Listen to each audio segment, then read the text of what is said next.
we just wanted to stop the bleeding and get going. So, and I thought we came out of that, and we got our energy going. And once we got a little bit of rhythm, I love the way we passed the ball. I thought we got into a great rhythm, and everyone was making the extra pass. Then when the bench came in, they got going with some defense, but it was a lot of guys stepping up and playing really well. It's been interesting to watch, when Toppin's been playing well, Quickly's also playing well. I mean, the two of them are playing very well off of each other. What are you noticing about their chemistry? Well, they have great chemistry because they spend a lot of time together, to be honest with you. It started last year. They come in, they work out together, they're in the early group, they practice with the same group, they support each other. They bring the best out of each other, and they do have great chemistry. They've spent a lot of time working together. When you take a look at Toppin, we've talked a lot about how if he can be decent from three, that allows him to put the ball on the floor, get to the rim. But I mean, if he's going to shoot 6 for 9, I'm sure we'll take it. Yeah, you'll take that shot. But what are you seeing with that development lately? Well, he's put a lot of time into it, and we saw it. Like, the encouraging thing first was the free throw. Like, we saw the vast improvement with that. And then we realized he's got great touch. But the thing that he does better than anything, he runs the floor, and so. By running the floor, he gets some easy baskets, he gets everyone playing fast, and then if he doesn't get it, he doesn't stop moving. He respaces, and then he'll keep the ball moving. And so I think just playing like that, his confidence is, I think it comes from the work that he's put in. He put a lot of work into this. So, he's playing really, really well. Do you have an update on RJ? I don't, other than a sprained knee, and then he'll be evaluated by our doctors when we get back. Does that mean an MRI? I don't want to speak for them because I don't know. Is he in the building, or did he go already out? Is he still here, or did he... I think he's in with the trainers, but I'm not certain. Are you worried? I worry about everything, Mark. You know that. But I mean, obviously he won't play Sunday. No, yeah. But I mean, just worried that. Well, I don't like to see any of our players get injured, but it's part of the game, So, if a guy's got soreness right now, obviously he's going to be out. So. That's good. I was a bigger picture thing related to the game.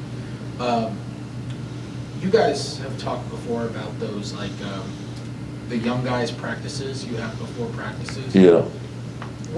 What do you get out? What do they get out of those sorts of practices? Well, it's honestly, it's a good opportunity for all of us to work together. So you get a chance to see what each player is really good at, right? They get comfortable with each other, and over the course of a long season, everyone's going to get the opportunity to play. And so the challenge is to make sure everyone's ready when they get that opportunity.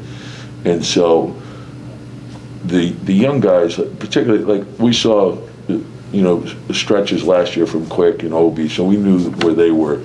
But our young guys, right from the fall all the way through training camp, the way they practice, and that's really the first step, to practice well, right? So you gain the trust of your teammates. But we saw how competitive they were and what they did. But I think they all benefit from, you can see how they have great chemistry with each other. The ball hops around, they move without the ball, they know how to to play off each other. And that's, I think, from a byproduct of spending a lot of time with each other. And they're all great workers. Our young guys are off the charts in terms of work. With Obi, do you see, obviously when Julius plays, he's playing 35 minutes a game at power forward. The way Obi's playing now, do you see a different ways you can get him more playing time even when Julius is? Well, yeah, it's based on performance, and the team has to function well together. So, it's something that we've taken a look at. We'll continue to take a look at it, but it's, it has to happen. It has to happen in practice too, and then in the games, it has to translate into something.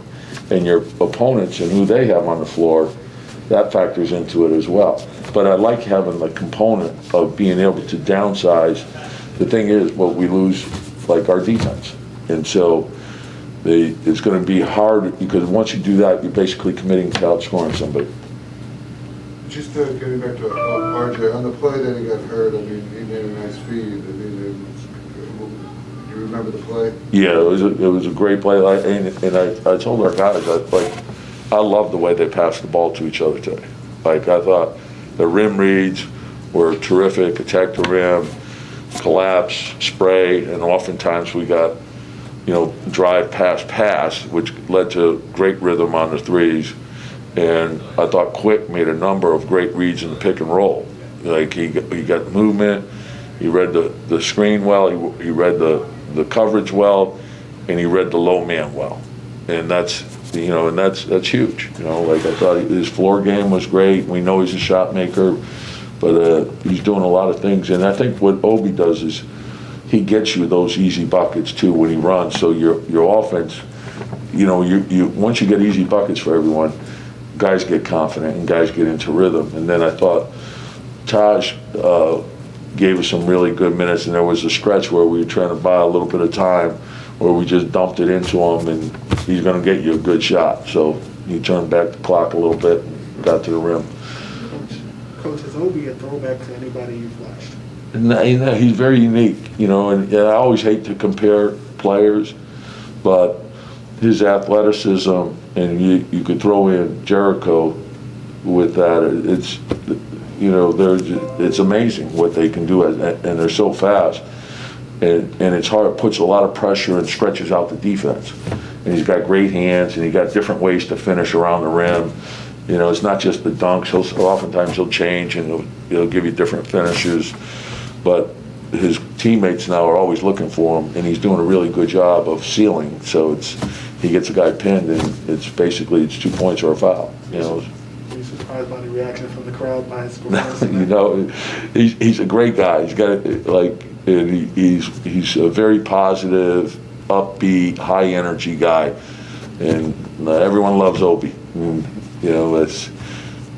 we always kid that, like, for sure we were all worried when he got sick. Obi, and no one gives out more dabs than Obi. Every day, the thing that you love about him is he walks in the gym and he's got energy. He walks onto the bus, he's got energy, and your team can feed off that.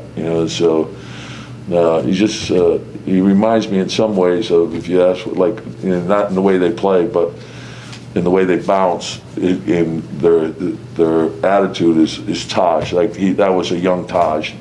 Taj, in the middle of winter, he'd come in the gym and he'd be, and that's what you feel from Obi when he walks in the building. You're like, okay, Obi's here. You feel it. All right, thanks, Tips.